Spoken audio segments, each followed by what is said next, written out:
to deliver a railway that transforms life for the next 100 years. We need your pioneering thinking.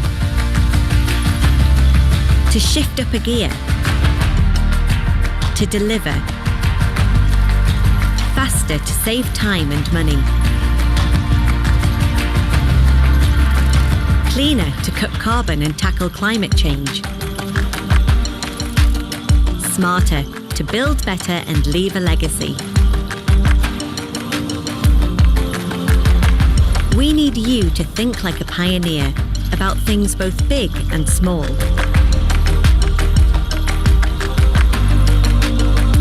trailblaze new, higher standards.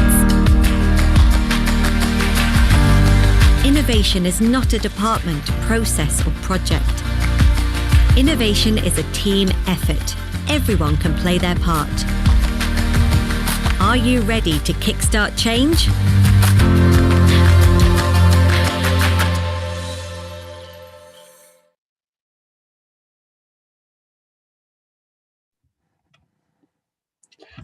Hello everyone, and thank you so much for joining us today at this demo day for the HS2 Accelerator programme. Today we'll be showcasing a cohort 2 on the programme who were startups addressing the Way We Work challenge and the Stations Experience challenge. Just to let you know that the session will be recorded and is currently being live streamed. Throughout the day, we will be able to interact with the SMEs after their presentations. So please do use the Q&A box at the bottom of the screen throughout the session so that any questions that you have can be answered live.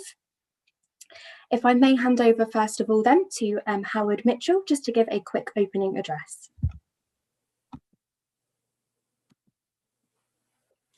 Hi, everybody, and thank you, Jazz, for this opportunity. So I'm really extremely proud to be here today and speaking to everybody. This is the second cohort of our accelerator program, building on the very strong foundations of our first one.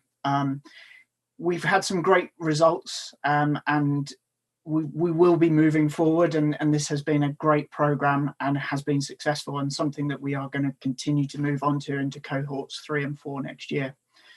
This year, we have delivered a number of great successes in cohort 1, and now you'll get to hear from some of the companies in cohort 2 who are going on to follow that trend.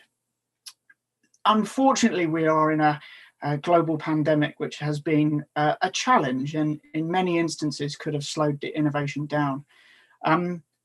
I'm really, really pleased to say that actually this has not been the case, certainly with the companies who've joined us in this cohort, but also our partners at the Catapult and Bruntwood. We've marched on and continued and actually accelerated the amount of innovation going on within the accelerator program, and the graduating companies are now working within HS2 and getting more commercial contracts as we move forward. So that's always great to see that even a global pandemic can't slow us down, and we work around that because we're all innovators. I would like to mention the huge amount of fantastic work that both Bruntwood and the Catapult have done to support us, and also to support the development of the organisations that you'll see today. The quality of the companies, the presentations and the pitches that you'll see are very much down to the environment in which we've created together. 4 proof of concepts are now going to be moved forward from this cohort, and many more are in discussion, but those are opportunities with real world, fully financed and potential long-term commercial engagements with us at HS2 and our supply chain. So it's very important for me that this is not just an ideas discussion forum. This is something that delivers innovation in the real world, because ultimately that is the success. And we at HS2 want to take ideas not just from a blank sheet of paper through to proof of concept, but ultimately to be delivered for our customers on the railway of the future. So as I mentioned, within the program, we are doing setting the foundations to create an innovation cluster, and the accelerator forms a very important part of that. The 5 pillars that support our innovation cluster are, firstly, the huge project on which we are operating, which brings a long and unique environment to take these ideas and deliver them in the real world, because we have a very long period of time to do that, and a stable supply chain. So where we're working with a number of innovators who need to turn things around in 2 years, we actually have a much longer time frame, and we can grow at a significant scale. We've got a very stable and world-class supply chain with the delivery of our main work contracting partners, who are collaborating with the companies that you'll hear today. A strong academic framework, working with both the UCRIC and UCRIN frameworks, which gives us access to almost 30 different universities around the UK, creating a great melting pot for new ideas, intellectual property, and people flowing into these new startup organizations. And finally, and most importantly for today, the entrepreneurial environment. So then these new ideas and new companies that will come in and drive us to be better and drive us forward when it comes to productivity, efficiency, and delivering the railway. So I'm really proud of the accelerator.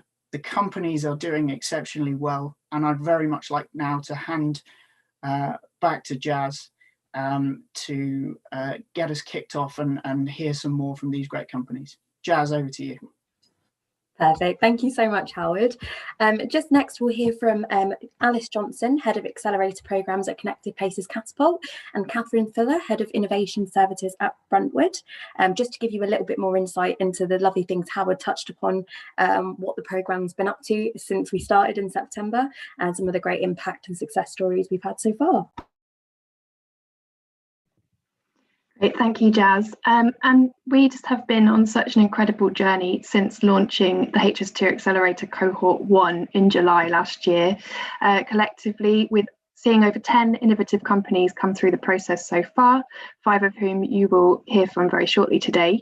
And that was through a very competitive process where we had over 220 applications in total, and went through a very stringent technical and market due diligence process to select the final companies on the cohorts.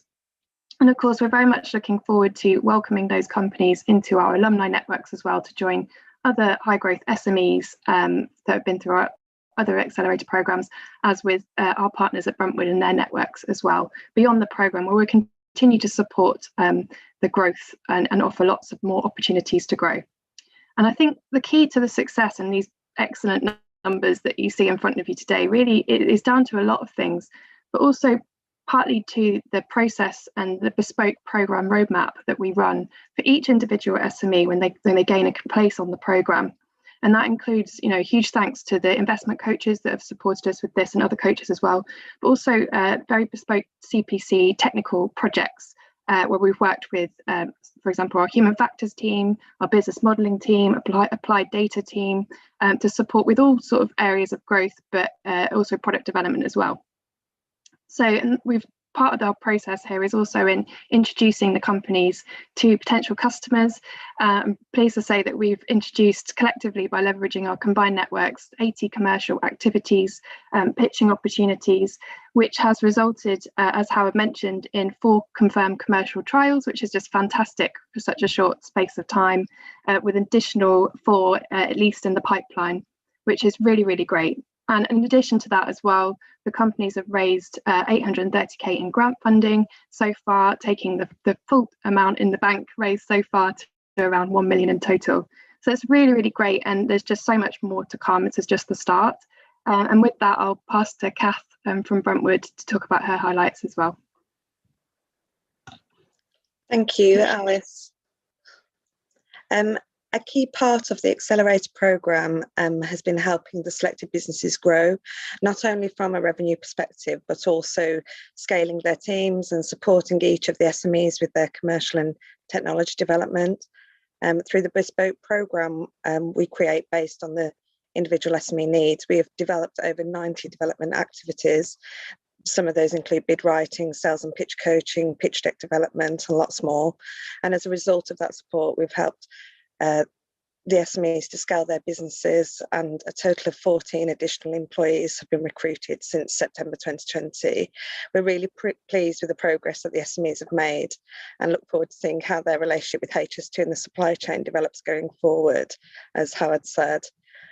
Before I hand back over to Jazz, I just want to take the opportunity to thank everybody that's played a part in the programme and in supporting the SMEs. It's been great to see the HS2 Accelerator ecosystem develop and grow, and we're really excited too for what the future holds.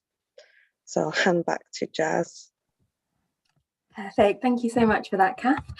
Next, we'll be hearing from Mike Luddy. He's a commercial director for High Speed 2.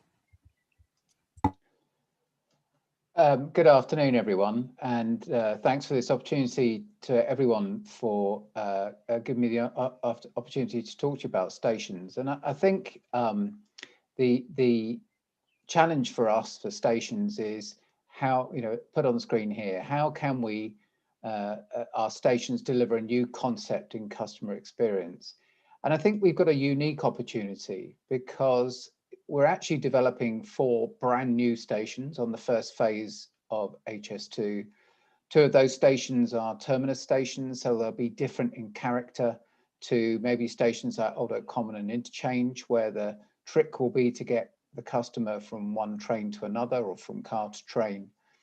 And then when we get into phase 2, we know we'll be developing Manchester Airport, Manchester Piccadilly, and potentially some further stations on the eastern leg. And the point is, we've got an opportunity with these new build stations to think about the customer experience from scratch.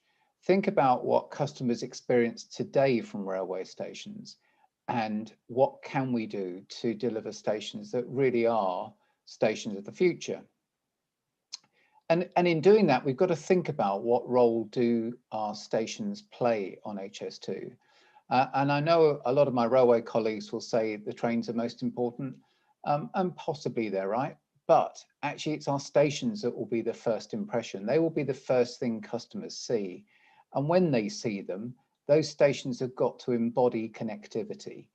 So that's every element of connectivity, whether that's getting from one mode of transport to another, connecting to information. These have got to be highly connected places. But they've also got to recognize the customer individually. Our customers, and particularly the customers of tomorrow, will have very different needs and wants, and we need to make sure we deliver that within our stations. Equally, we've got to think about our stations as economic drivers for investments and the launchpad for regeneration. I had the privilege many years ago of working on High Speed 1 and bringing St Pancras Station into operation. And that very much played a role of being the launchpad for the regeneration around that station and the subsequent regeneration of King's Cross next door. And that's what we've got an opportunity to do in every single one of our locations. We need our stations to be locally valued. They need to be great public buildings for people who live nearby, so that they actually see their stations as an optimistic placemaker and a harbinger of change for their area. But the challenge we face is really understanding what concepts will drive the new standards in operational and commercial performance. What is it that the customer of tomorrow will demand, and how then do we develop the products and services so this really is the railway of the future? And this is where we're going to need your help. We're already investing a lot in research to understand how things are differing across the generations. I mean, we know that the majority of our customers in 8, 9, 10 years time, when HS2 gets going, will probably be Generation Z and millennials, and they have quite different needs to maybe old fogies like myself. So we need to be able to think about what those customers will need from our stations, but also make them stations for everyone. And some of our research has shown some really interesting things. It will come to a surprise to no one, that people are hyper-connected these days. They're permanently distracted. All sorts of things going on all sorts of different devices. So how do we communicate and make the station an experience fully integrated and intuitive, so that we're the source of communication and we can give the customer an end-to-end journey that is completely integrated? But equally, what's interesting is that the customers of tomorrow are starting to reject just buying stuff, and they actually value buying experiences. So how do we do that in a station environment? What can we do to make our stations offer greater value to the customer by creating experiences within the station, by offering different types of retail and catering that might be the tradition in railway stations these days? But perhaps the most important thing, and after all, we are a railway station, is the amount of fact that customers are going to be even more time sensitive. They're going to demand fast processes. We cannot have stations where people have the stressful experience of trying to get through a gate line, for example, or come out blinking into the sunlight, having been on the underground and then don't know where their platforms are, or standing in front of a great big screen waiting for the off when you all have to sprint to the train to try and get your seat. We've got to look after processes and make those processes fast, so that the experience of using HS2 stations is what I call a slow experience, where it's relaxing. You've got time on your hands, and we can use automation and convenience to create that time for the passions that really matter to the customer. So we've got a lot of research. We're investing even more in research, and we'll continue to do so over the coming years. But what the research is currently telling us is that tomorrow's customers are going to be even more time poor than today. I saw a stat that before COVID came along, that everyone was walking much faster than they were 10 years ago, 10% faster. So people are in a hurry. So how do we help those customers who are in a hurry? How can we get them to engage with places that are digitally enabled? They want digitally enabled places, and they also want places that are more socially conscious, that recognize them as individuals and offer products and services that are appropriate to them. And as I said before, they want to buy experiences as much as products. So maybe it's not a big line of shops, it's a different offer within the stations. But overall, we've got to have services that are seamless and integrated across the entire journey. So we've developed a vision for our stations, and it talks about our stations delivering a new benchmark in customer experience through outstanding efficiency and performance. After all, our station's purpose is to deliver the customer from when they arrive through onto the train and back again. We can't forget that, and all of that has to work completely smoothly. And only then can we deliver best value for our stakeholders. So whether that be people who live locally, whether that be our investors, the DfT and the government, or whether it be from the companies that we work with at our stations. And we want our stations to be a positive heart of their community, to be seen as really valued. So our goals is about being the UK's #1 in customer feedback and on-time performance. We're the most efficient railway stations in the UK, and we're the most liked by the customer. And by doing so, we can optimize our returns from our activities, and we can be the stimulus for regeneration. So our strategy, our customer experience strategy, sort of focuses on different areas that we need to drill down into. So we call it being brilliant at the basics. That means every single time you turn up at an HS2 station, it's clean, it's safe, and it's easy to get around. You know, we need to make these stations just somewhere that is pleasant to be. We need to look at processes that can remove the barriers to seamless travel. So process is everything about how we can make these stations work more efficiently. Providing timely and intuitive customer communications is key. We've got to get rid of the great big screens and the sprint to the platforms. And then we can offer relevant products and services that are relevant to the customers they're going to use. And that's going to vary by each station. Each station will have a different character. Each station will offer a different type of customer. So each station needs to be slightly different from one another in terms of the products and experiences that they offer.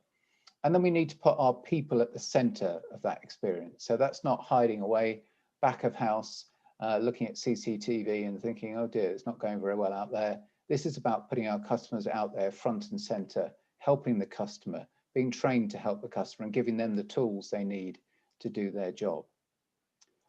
So the customer experience themes that we've been looking at are about 4 key areas. How do we create that integrated station experience? How can we make it that the customer feels like this place really works together, that everyone on the station works as one team, and then everything within the station in terms of processes work in an integrated way.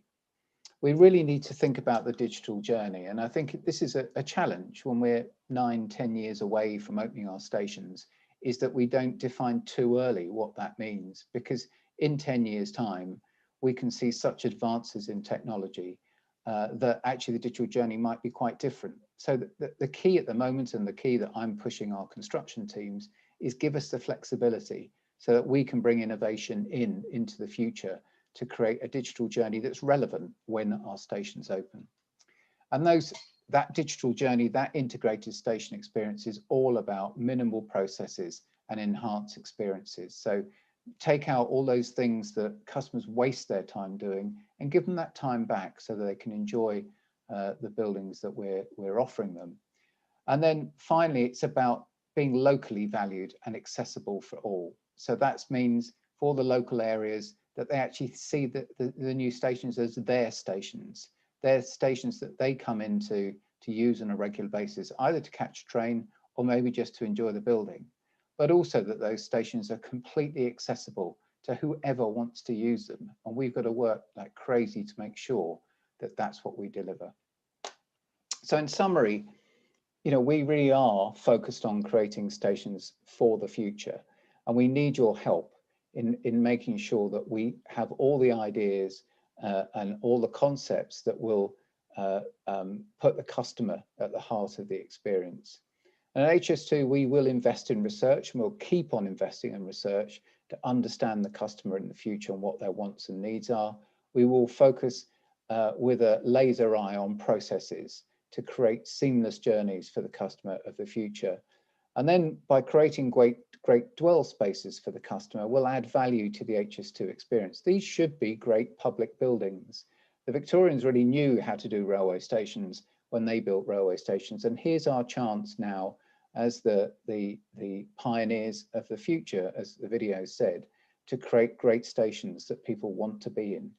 And we need to apply those digital solutions that mean that the station is completely connected, its efficiency, and it's innovative in the way we communicate, and create stations that enhance the areas within which they sit. We've got to remember that this is all part of a regeneration, an opportunity for local areas to benefit from HS2.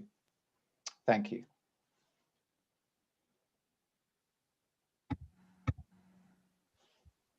Thank you so much for that, Mike. That was really, really insightful. And I hope everybody else got a good taste there of kind of what the goal is for HS2 when we talk about stations experience, which was the name of the challenge that the next 2 SMEs were addressing. I hope that really helps to explain and put some context into exactly what we're trying to do and what we're trying to deliver.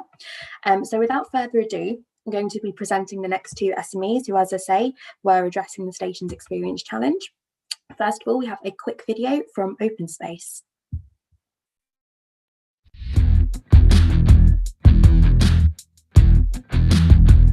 Movement is at the heart of everything humans do, but asset operators and owners cannot purchase people movement as a utility. I am Nicolas Leglatin, CEO and founder of Open Space, and we are on a journey to flip the built environment on its head. We have transformed people movement into a utility that can be designed, monitored and managed just as it has been done with water and energy for decades. We put real-time people movement intelligence into the palm of your hands using a digital twin. We capture footfall in real time and build cognitive heat maps to understand people movements and behaviors on network, platforms and stations to a level of granularity and accuracy never achieved before. To date, we have deployed our solution at some progress stations, helping HS1 reduce operating costs with footfall asset-driven management, enhance customer experience with the automated detections of customers with mobility needs, and increase safety with the delivery of a synthetic, immersive training environment to the station team. We are now ready to scale up our solution so that we can digitally transform the built environment around the globe. We are looking for strategic partners to capture new opportunities that help us achieve our vision.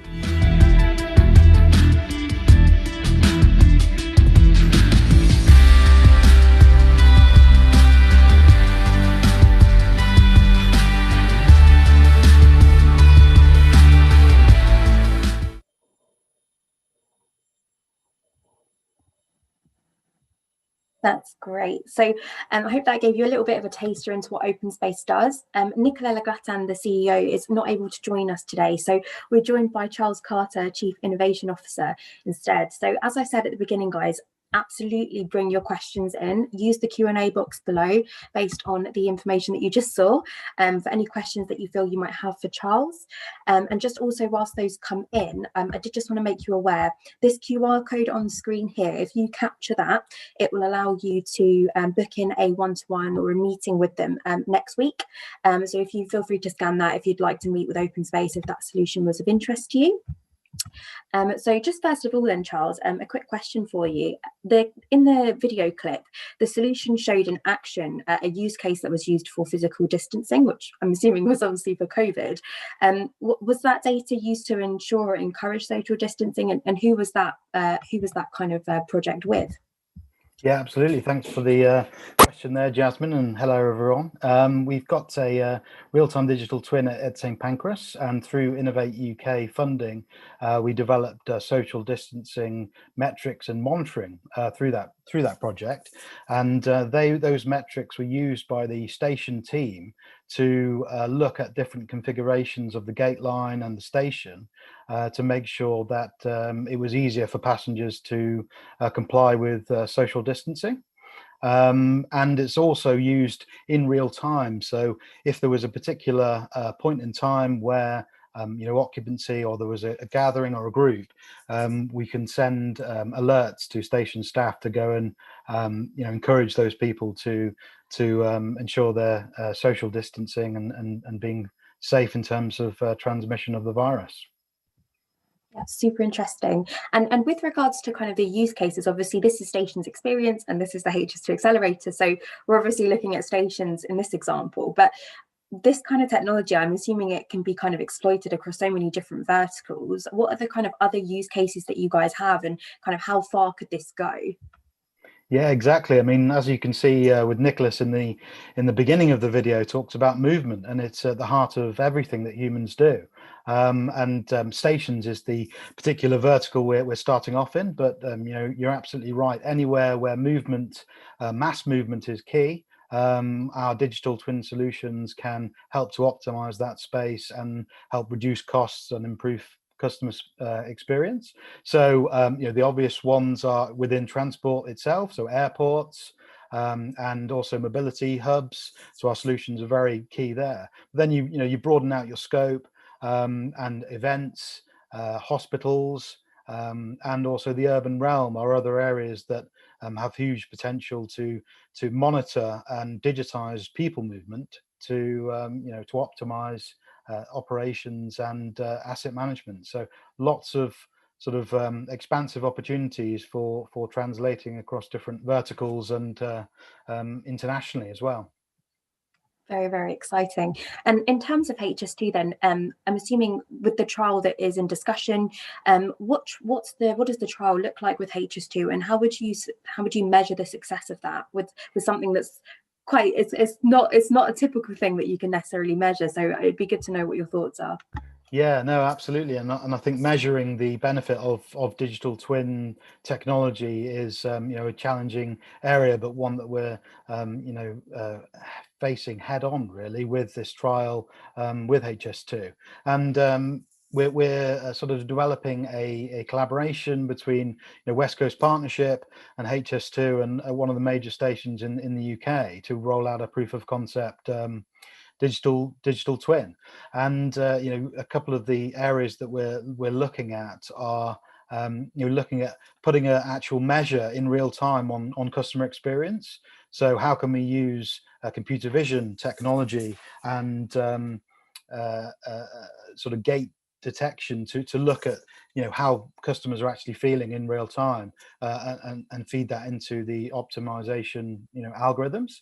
And then there's a number of other use cases that we're looking at. So revenue protection is an interesting area. If you can detect how many people might be slipping through the net, you can save a huge amount of operating cost money for operators today and in the future. And also footfall driven asset management is another use case that we're going to look at. So looking at how many people are using, for example, like an escalator or a lift or doors, and actually triggering maintenance activities off that data using preventative maintenance, and also scheduling maintenance when a certain amount of people have actually used it, rather than just every so often in terms of months or years. So yeah, very excited about the HS2 trial, which is upcoming. Fantastic. Thank you so much for that, Charles. Unfortunately, we've run out of time for questions, but as I said, guys, if this solution is interesting to you, you have any more questions that you'd like to ask Nicola and Charles, please do scan that QR code and book in a meeting with them next week, just to have a little bit more of a chat and see if you can go from there. But thank you so much, Charles, for all your time on that. Thank you, Jasmine, and yeah, Cheers. happy to chat. Cheers, bye. Thanks. Next, we'll be hearing from the second customer experience SME with a quick video first from Digital Rail.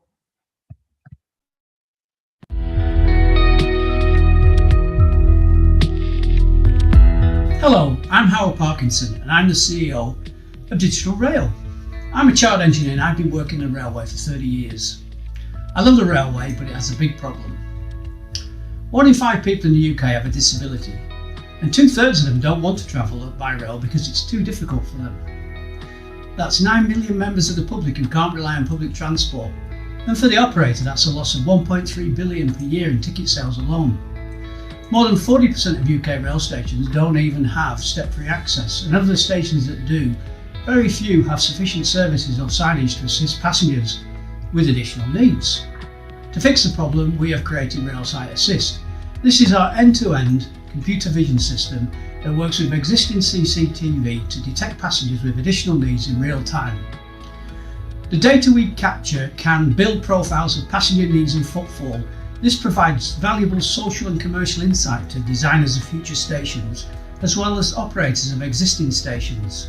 At operational stations, staff can be alerted automatically via our mobile app to assist passengers with additional needs as they arrive, or our on-demand smart lighting system can provide wayfinding and signage specific to the passenger's needs. Our technology not only improves customer experience, but also customer safety. We can detect incidents of trespassing, theft and suspicious behaviour. When left undetected, these cause unnecessary costs and delays across the network and impact overall customer experience. So far, we've deployed our solution on Chippenham Station on the Great Western Railway, which improves their operations and customer satisfaction. Together, we have over 120 years of rail experience, and we work worldwide with customers such as Thales and Siemens. Our next big project is a pilot with HS2 at Birmingham New Street Station. Our vision is to create beautiful connected places that are accessible for everyone and public services for all the public. Thank you.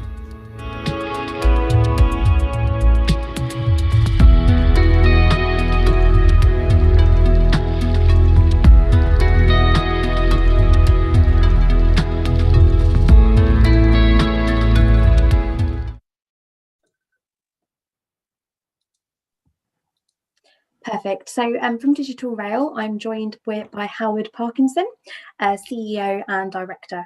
Howard, just checking, just a couple of quick questions. Hello. Yes.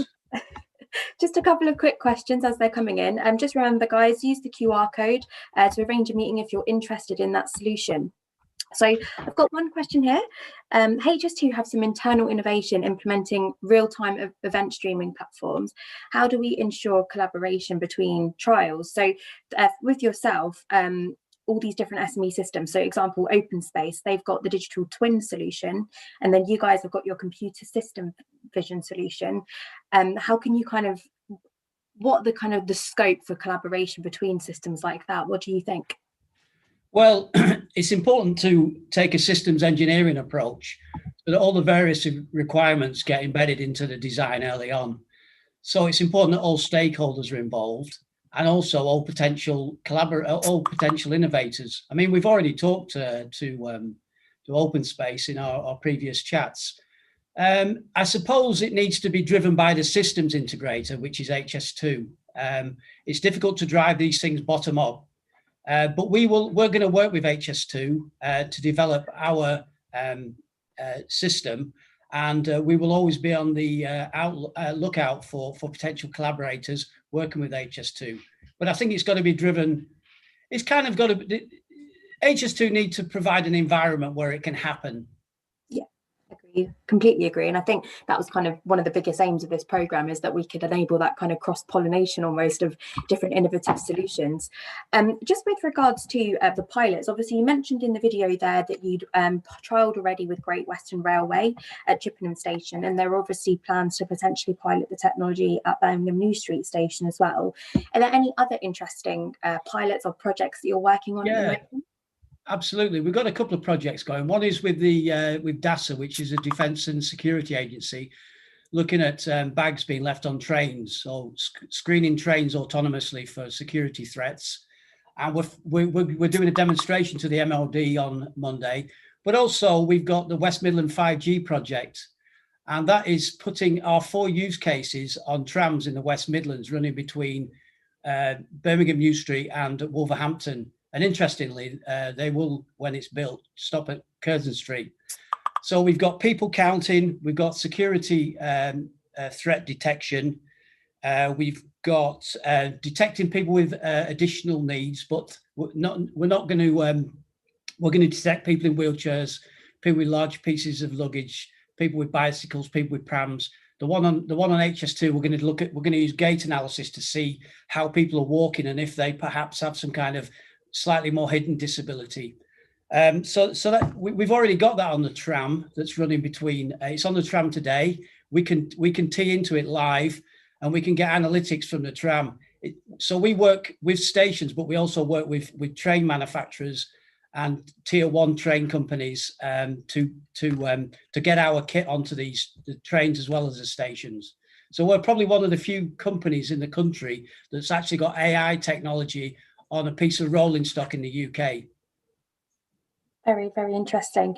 And in terms of then the kind of the scope for this, obviously you mentioned there it's not just trains and it's not just stations. It could be so much more. You're on trams. Is your focus primarily transport, or are you looking at other verticals as well? Yeah, we're primarily at the moment transport. We come from the railway. We are going to diversify and scale up more in the transport area. We're working with, for example, some big players like iCamera, who've got a worldwide presence. They work in all the transport sectors. I would say primarily at the moment, our target is transport. There's so much money going to be spent in the UK on developing hubs and interconnectivity, the whole gambit. So it's all going to be joined together. So I think there's enough on our plates with that. And talking then of hyperconnectivity, as you mentioned there, is there any scope for, I think you'd mentioned before that you were involved in the 5G programme. So is that also relevant to the trams, or is that a separate project? That's relevant to the trams. They've kitted out, it's the world's first 5G tram. It's Tram 35, one of the fleet that Manchester Metro, that Midland Metro run. And that is... that's kind of a test bed for this 5G technology. But when it's, when we finalize that, there's no reason why we can't interconnect the tram system with HS2 at, say, Curzon Street with the 5G, and then have people waiting to help people off the tram and direct them to the train if they've got additional needs. So it's about it's this interconnected journey that we're very, very interested in. Fantastic. And 5G will be a massive facilitator for it. Yeah, 5G is almost key. Yeah, I think a lot of people are definitely kind of putting a lot of stake in 5G and it's kind of what it can do for technology, particularly these kind of connected technologies. So that's the end of the time for you, Howard. But thank you so much, and thank you everyone for their questions. As I said before, good job. As I said before, do feel free to scan the QR code to book in a meeting with Howard next week. So next, we're just going to hear from Rob Cairns. He's an innovation manager at HS2, and he's just going to talk to you a little bit more about the Way We Work challenge before we hear from those SMEs.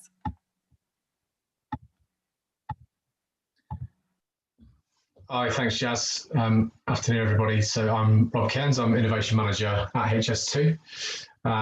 So before I introduce the 3 SMEs who responded to the Way We Work challenge, I just wanted to give a little bit of context around that challenge in particular and why we set it to the supply chain. So let me give you some context around the problem and why we suggested the Way We Work as a topic area.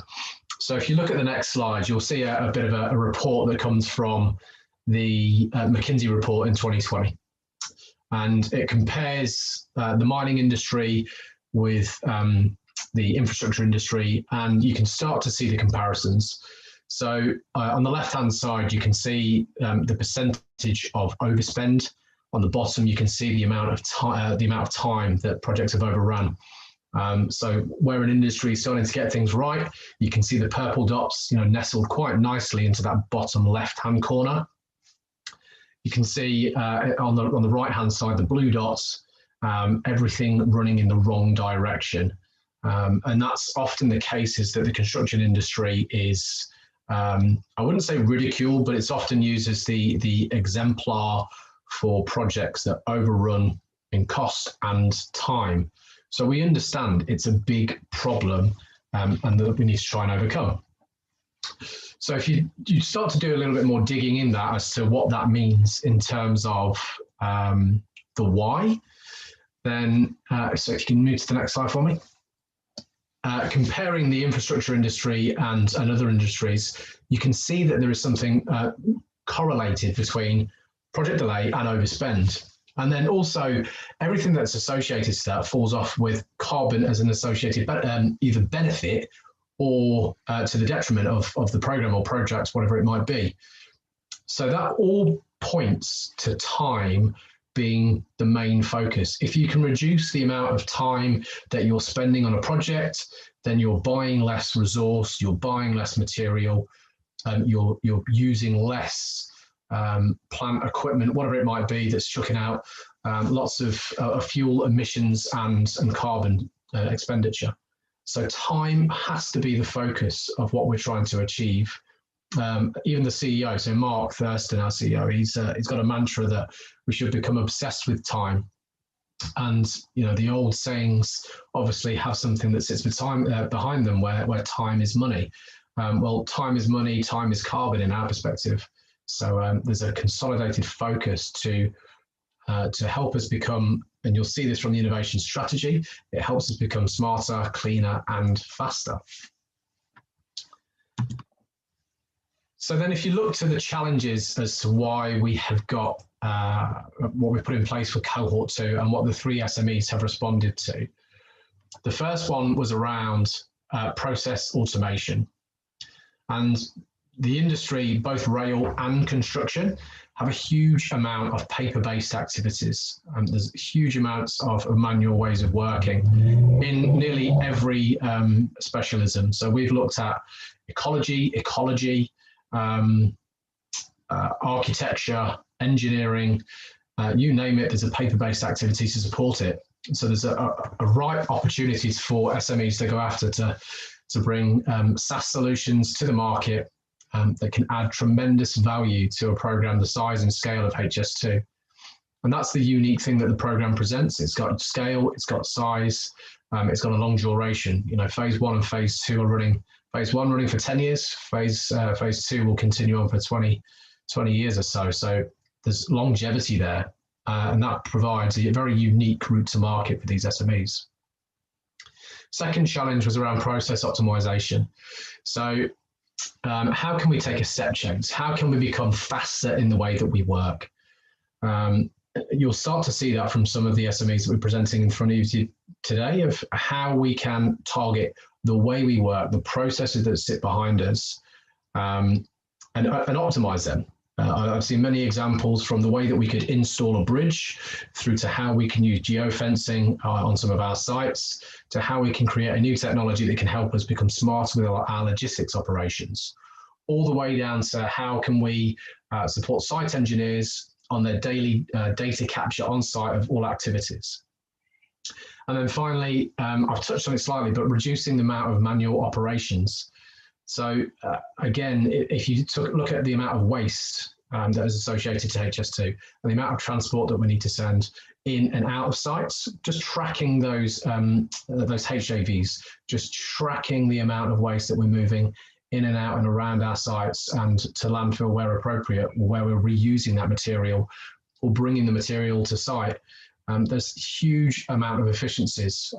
The amount of actual operations that we need to move things, people around our sites is of a scale that only the Army's probably seen before. So there are massive amounts of opportunities to reduce our impact to local communities, to reduce our impact on emissions and air quality, and to start to not only deliver on what we have promised to deliver, but go a step beyond and deliver even further. So I touched on the comparisons to other industries. And if you look at manufacturing and if you look at where we are in infrastructure, you'll see a clear gap. So on the next slide, you'll start to see that. And you can start to see the value of the size of the prize and what this means, in particular, just to UK government projects. So we've given you a snapshot of the portfolio and the amount of spend associated to what the government spends on construction projects. And on the right-hand side, you can see on the graph what that looks like in terms of output based on the UK economy being represented on the dotted line in the middle, where manufacturing has made a step change over the last 20 years and how the construction industry has lagged. So that's the deficit that we're working with. But that deficit means that there's a huge amount of opportunity still. So the accelerator program now has been running for cohort 2. We will continue to run on for a further 3 cohorts and beyond. We see this as a platform that will enable SMEs to tackle these huge challenges, to tackle these huge deficits and make a significant step change on how we can bring innovation onto projects and the industry through these type of platforms. So without further ado, I'll show the next slide, which will start to pinpoint the outputs and how some of the SMEs that you're about to see pitched to you have responded to. So Rail Diary, they are without doubt trying to make our site and workforce capture much faster. Grid, Smarter Cities, they're trying to make us smarter about how we can optimize our logistics operations in and around our congested sites, particularly in the London and Birmingham areas. And Hypervine are using some very clever technology to make us smarter around how we can understand what we're doing on a day-to-day basis, understand the progress that we're making, and helps us to understand how we can bring in some clever ways of working, particularly around using satellite capability for monitoring vehicle movements, people movements, plant and equipment, etc. So let me hand back over to Jazz, and she can introduce you to these 3 leading SMEs. Thank you. Fantastic. Thank you so much, Rob. And again, it's really great to hear the context behind these solutions and exactly why we've essentially selected them and they've been selected for the programme. So without further ado, as Rob mentioned there, the next SME that we'll be hearing from is Hypervine. So we'll quick have their video first.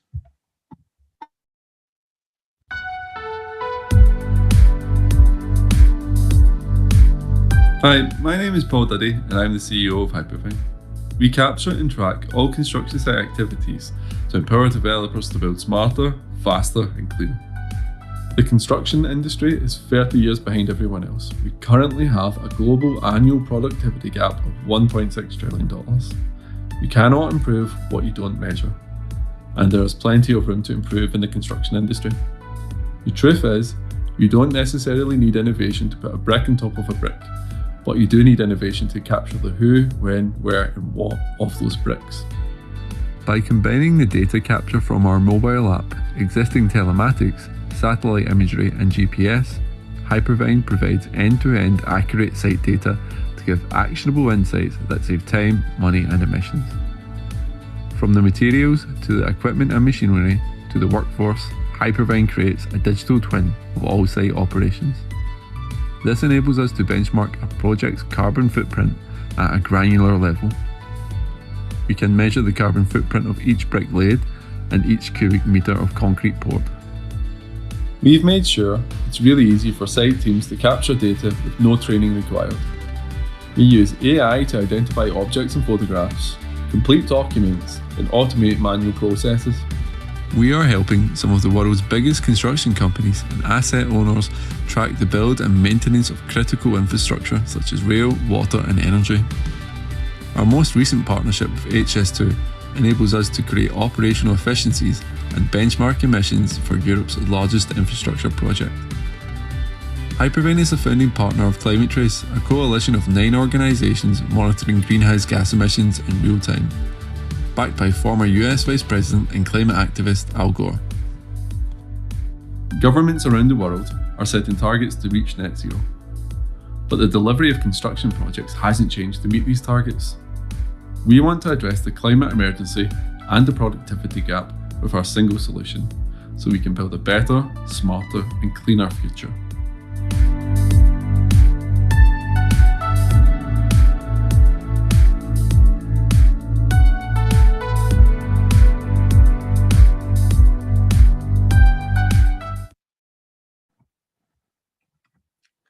I'm joined by Paul Duddy, CEO of Hypervine.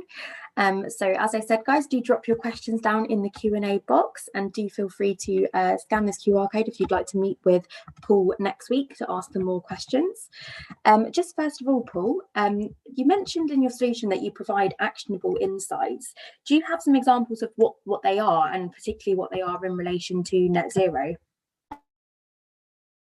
Yeah, we do.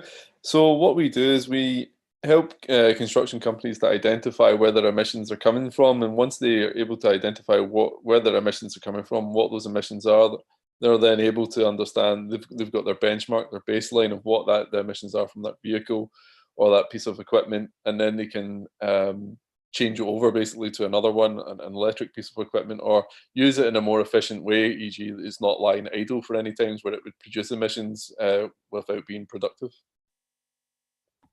Yeah, fantastic. That makes perfect sense. And can you kind of give an example of how those insights like equate to monetary value as well? Because you mentioned there, obviously, you're trying to reduce carbon and you're also trying to reduce time and money. Yeah. So basically, your emissions and productivity are quite closely linked. If you can save money, or if you can reduce your emissions through not wasting fuel, for example, on these pieces of equipment or plant, you are then, because they're sitting idle, you're then actually reducing the impact of reducing the emissions being produced by not actually having machines sitting running idle that are basically unproductive at that time, that are costing money because the money is being run, the machine is still using the fuel, but it is not actually being productive at that time. So you're actually you've got a sort of double win of saving money and reducing your emissions with the one action. Fantastic. That makes perfect sense. And other than the kind of HS2 program, what other kind of interesting projects or pilots are you doing at the moment? We do a lot of work in water infrastructure, and we're also super excited about HS2. One of the other things that we're quite that we're part of is Climate Trace. We're a founding partner of Climate Trace, where we monitor greenhouse gas emissions in real time from every major industry in the world. Our particular focus for that is construction and mining, so we have a very high understanding of the emissions produced from these industries globally and at country level. And basically, as we progress that, we're becoming more and more sophisticated at it. So we're able to then align that information with productivity information that we capture from construction sites. Fantastic. And as it kind of mentioned in the video, you use a lot of different technologies kind of integrated together, whether it's like telematics, whether it's AI, computer vision. What do each of these kind of technologies contribute to in terms of your value proposition, and kind of what's the scope for technologies in the future? Have you got any ideas of other ways that you want to kind of continue innovating this solution? Yeah.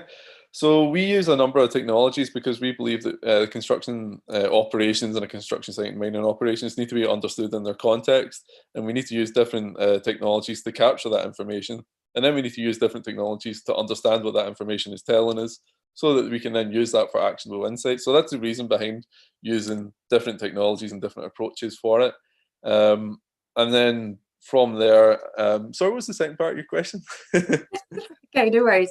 I was just saying, like, your technology roadmap. So is there anything that you're not currently using? Yeah. Yeah, so then we're using a lot, we've got a lot of technologies that we're sort of looking at that we haven't actually implemented yet, and stuff that we're developing internally. Just now, a lot of what we focus on is satellite data, satellite imagery, blockchain and location-based services, as well as sort of being able to identify people and things like that on sites. So that's the kind of the technologies that we do use, and we do a machine vision as well. So there is quite a number that we use, and there are other ones that we have sort of in the pipeline that we haven't deployed yet, which are coming soon. Fantastic.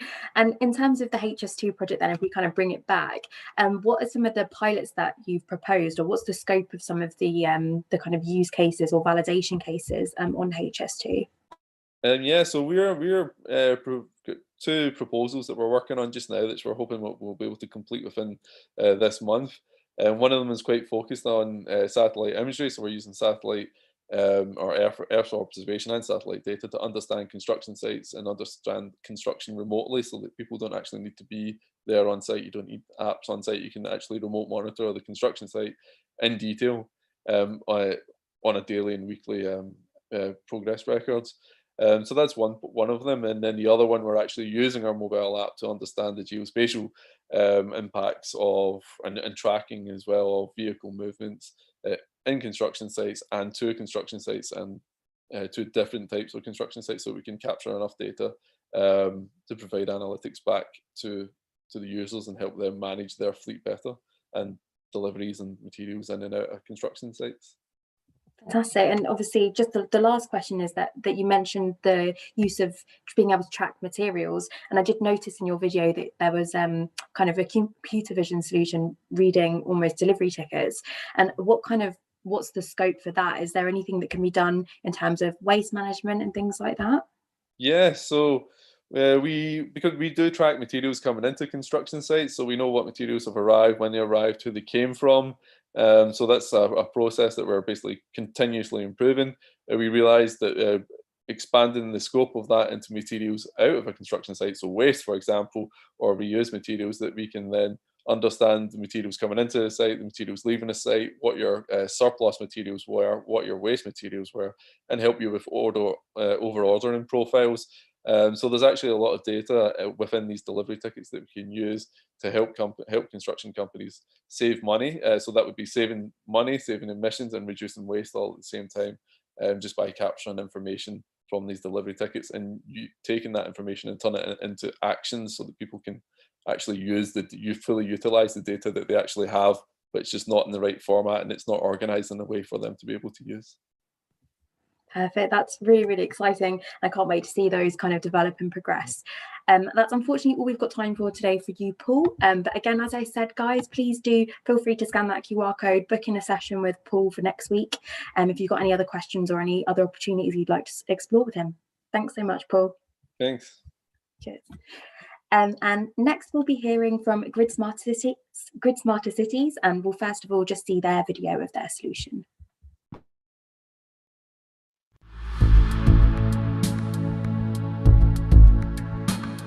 Hello, I'm Julian Wrigley, Chief Operating Officer for Grid Smarter Cities. With slim profit and slim delivery margins, every lost minute of construction activity counts. Every minute lost due to late deliveries increases site costs and impacts build schedules. Commercial vehicles are among the most polluting vehicles, accounting for almost half of NOx emissions and 41% of particulate emissions in the UK. and with an estimated 40,000 premature deaths each year in the UK due to air pollution, something needs to be done.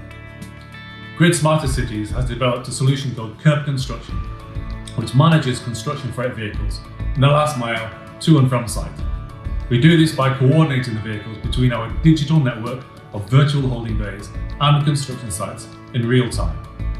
Not only does this save time and money by giving certainty over delivery times and capacity, it also reduces excess mileage from vehicles circling construction sites waiting for their delivery time slots. This reduces air pollution, congestion and risks to vulnerable road users. We started in the city of Sunderland, where the road network was experiencing congestion caused by parcel delivery vehicles fighting over limited curbside loading bays. We worked with the city and DPD to develop and deploy an app for drivers to easily find a curbside location they could reserve in advance. DPD measured the results and found that they could deliver the same number of parcels in 20% less time or using 20% fewer vehicles. We then brought our technology to London, where we piloted our solution with Transport for London or the construction freight sector. This led to an 85% reduction in excess circling mileage and emissions caused by vehicles waiting for their delivery time slot. Since then, we've worked with London and Quadrant in Croydon to manage a large campus development, and we are now working with Tideway in Greenwich. And now we hope to deploy our technology to manage all construction freight vehicles in and around the Euston sites for HS2.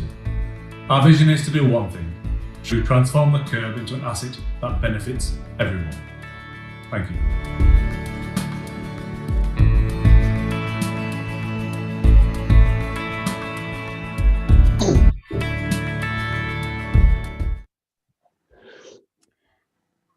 I'm joined with Julian Wrigley, Chief Operating Officer at Curb Construction Grid Smarter Cities. Hi, Julian. Thanks for joining. Hiya.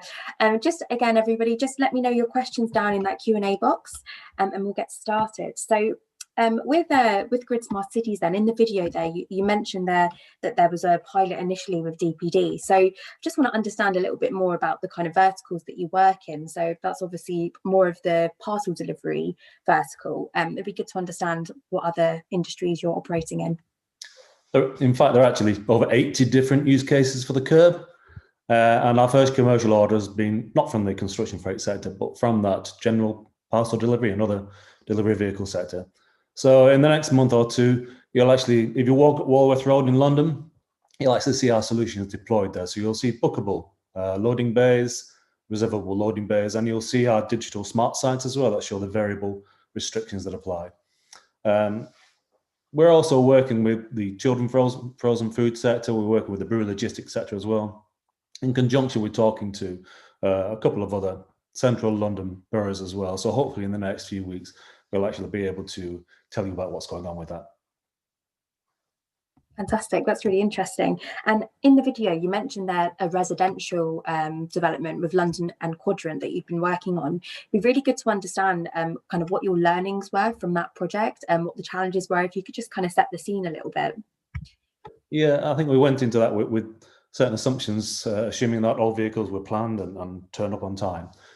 I guess the first big lesson we got from that was there are a lot of unplanned vehicles that turn up. So vehicles either are not on the schedule or your typical kind of white van that turns up with some sundry supplies to the site. But these cause an inordinate amount of problems because they can block access to other vehicles that are actually on the schedule. So it's what to do with those vehicles and also what to do with rejected vehicles as well. So it's really, really interesting. And we actually developed a solution for unplanned vehicles, first of all, before we actually developed the solution for planned vehicles. So we've now got both solutions in place. That's really, really interesting. And I think it's really important to note that because like you say, you went into it with assumptions and obviously now it's far more applicable to the actual real world of logistics. What were kind of some of the things that you noticed? I know in the video it mentioned there that obviously air quality is a big contributing factor of vehicles circling. What are kind of some of the other things that happen without a solution like yours in place? It's a risk to other road users as well. So what tends to happen is construction vehicles, other vehicles, they try and get as close to the site as possible. And there'll be a breach of contract, often if they're late for their time slot. So then they get as close as possible and either park illegally or drive around in circles. And that puts other people at risk. It also causes lots more congestion, excess driving, excess mileage really contributes to excess, congestion, traffic problems for the users, but also tailpipe emissions as well. And in fact, the project we got in with Southwark was funded by the low emissions neighbourhood, so air quality is a massive driver at the moment. Fantastic. That makes perfect sense. And we had just had a question come in here regarding essentially how does curb improve over dedicated kind of HGV holding areas that are currently used? So they've used an example here of Crossrail and how they had kind of holding areas already. How is your solution better than that? Well, I'd say, first of all, there aren't enough holding areas. And, my dad was a lorry driver for 40 years and I used to go with him and drive around London. There used to be lots of lorry parks. So City Hall, the side of City Hall used to be a lorry park. But even with HS2 and the Euston development, there is a vehicle holding area, but it can take you 40 minutes to get from that vehicle holding area to the actual site entrance early in the morning. And anything can happen, between that route. So you need some flexibility. So you might get there early, you might get there a bit late, something might happen on site, which prevents you getting into the site. So between the holding area and the site itself, that last mile, you need some kind of flexible solution to allow you to park your vehicle rather than having to get rejected and drive around in circles or park illegally. And that's what we have. We can be more flexible with a piece of curbside between the holding area and the site to park the vehicle, turn the engine off, and when and only when the site is ready for that vehicle, through the app does the driver get called to site. Okay, perfect. And then off the back of that, they also mentioned that not only obviously just-in-time delivery is really, really important, but ensuring that vehicles are compliant in terms of things like cycle safety and the engines, Euro 5 engines and things like that. So it would be good to know, does your solution have anything like that, any compliance elements? We're developing that. So I was on site at Greenwich Pumping Station with Tideway yesterday, and we were talking through that. So it's for the Fleet Operator Recognition Scheme, Silver and Gold, which includes clocks, by the way. And it's also the kind of the safe driving standards. So the drivers must ensure that they understand cycling behaviour, pedestrian behaviour as well. But part of that is we can check in advance by the vehicle registration number and by the driver's name, whether they've had the induction training, whether the organisation of the depot is force certified, whether the driver has had all that training. So that will be part of our solution very soon, in fact. Very interesting. Okay, and then you mentioned there previously, just on the last question, obviously you've realised that there are obviously going to be drivers that turn up unscheduled, and I assume that there is some sort of onboarding process in terms of this curb solution. So how does it work for them if they're not on the schedule, they weren't planned? How do you kind of use them within the platform if they aren't aware of the platform? Yeah, so they'll turn up, they'll be off schedule, they probably don't have the app, they've never heard of it. What we can do is just take the name and phone number, and then we send them a text message. So we redirect them to one of our virtual holding bays, and then we communicate with them via text messages. So as soon as the site is ready for them to come to site, they get a text saying, now come in. It's not rocket science, it's really simple. It's just never been done before. Okay, fantastic. I think that's all of the questions, Julia. So thank you so much for your time. And again, thank you everyone for the questions that you sent in. As I said before, QR code there. Have a meeting with Julian next week so you can speak to him in a little bit more detail, find out some more things that maybe we didn't touch upon today. But thank you so much for your time, Julian. You're welcome. Cheers. And just finally then, we'll be hearing from Rail Diary. So just before I hand over to Will Doyle, we'll just pop his innovation video on the screen.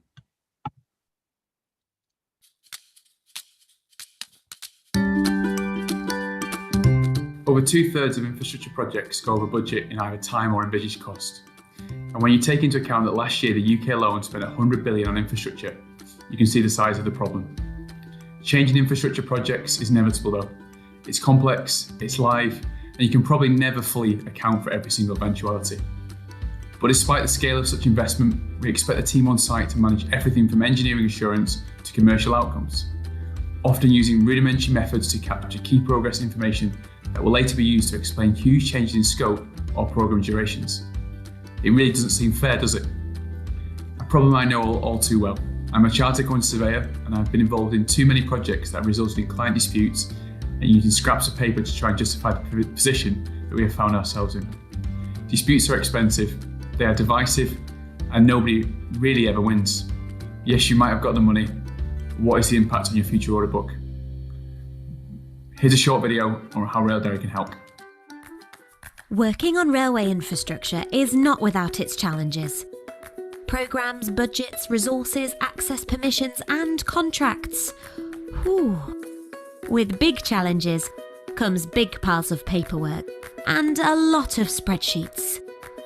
And that got us thinking, what if you could simplify the whole process? What if your workforce could complete their site diaries, logging information and images, in a fraction of the time and in just a few taps? And what if that data was backed up in the cloud and available immediately to managers and senior stakeholders so there was no lag on the important decisions to be made? We were thinking, if that system meant the quality and consistency of data was improved, then you could have an instant way of benchmarking projects and teams. At a glance, you'd know if your project is on track, and you'd have a transparent and fully auditable view of the true cost to the business. And what if some smart analytics removed the guesswork and gave you actionable insights? That's what we were thinking. So we made Rail Diary. But you know, some people like spreadsheets. Last month we captured our 1 millionth record. Rail Diary is now used extensively across the UK with key clients such as Network Rail, Balfour Beatty and Siemens, providing teams with tangible daily savings on site, giving project management the data they need to proactively manage projects without the admin or frayed relationships. But what next for Rail Diary? We continue to innovate and integrate with key industry tools such as Power BI and CMAR to provide the industry with the essential progress information that they need to drive efficiency and productivity.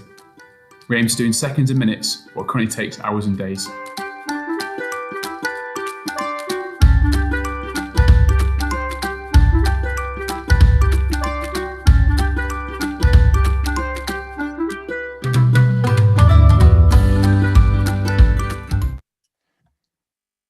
Brilliant. So as I said, we're here with Will Doyle, who's the CEO and founder of Rail Diary. Thanks for joining us, Will.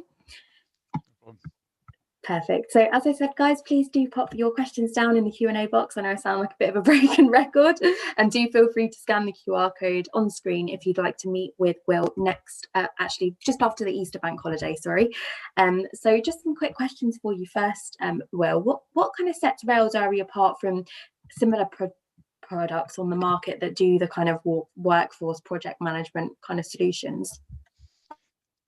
Question, Jasmine. So we focus heavily on what we call user experience or UX. So when I used to work in industry, a process would normally take probably up to an hour, usually paper, but we've focused on the user experience, the person on site in oranges, delivering the work in the pouring rain, taking a process that down to around 5 or 6 minutes. So it's focused on that user, and we have kind of the bit of a cheesy mantra, which is you don't need instructions for Netflix, so why do you need them for Rail Diary? It's got to be as easy as sat on the sofa on a Saturday night choosing a film.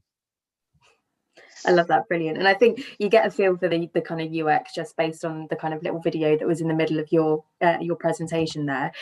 Just with regards to kind of past projects, obviously you've mentioned that you work with Network Rail and Siemens and Balfour Beatty, three kind of really massive names when we're thinking of infrastructure and construction. Have you got any kind of examples of the past projects you have worked on with any of them with like really notable impact that you were able to deliver? Really good question again. So our kind of flagship project at the moment is actually in Birmingham, Birmingham New Street resignaling with both Network Rail and Siemens as a delivery partner. There we're taking, again, what is currently a paper process, making it really quick and easy for teams on site to collect that data, and then giving the project team, who are now all working remotely at home, the information they need in real time. So they'll be able to kind of understand what the issues are and proactively manage those issues rather than act in a more reactive way that they may have traditionally had to do. Okay, perfect. And on the kind of video there, it mentioned that there's a lot of analytics that are involved there, even some predictive analytics. So it'd be good to understand kind of what analytics are available and what's the kind of use case for the predictive side of things. Perfect.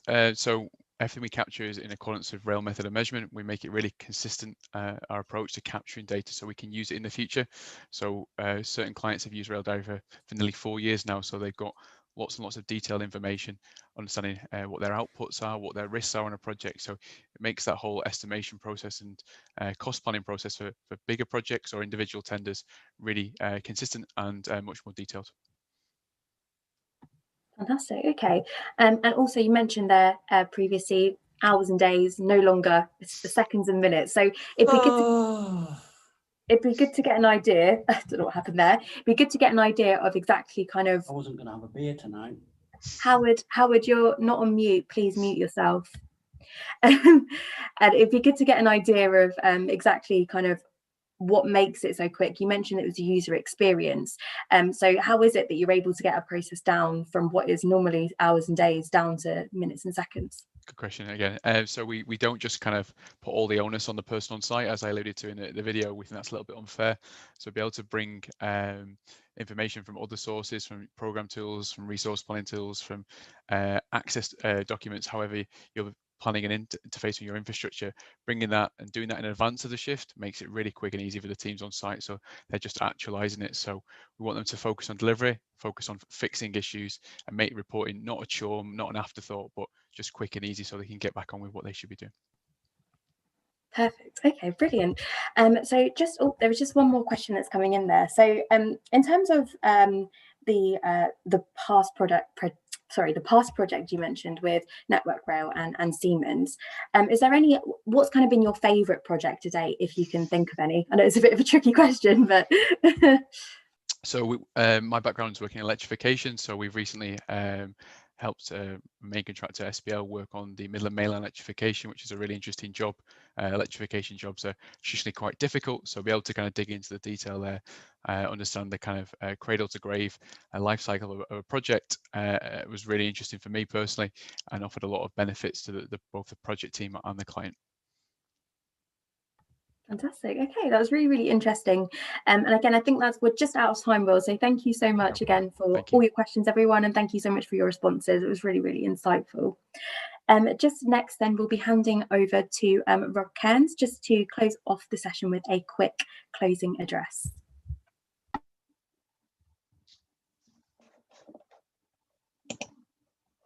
Thanks, Jazz. And thanks to the 5 SMEs who have just presented to everybody today. I think you've seen a really diverse group of SMEs present there, ranging from the stations to the way we work, tackling very different topics, but demonstrating, different levels of innovation and what innovation means to different companies. I think what you've seen and what you've heard in some of the questions today are, there's some good questions around competitors in the market space, and that's a real challenge for SMEs. There's always a comparison to say, oh, well, we already have a solution in that space that we think kind of does something similar.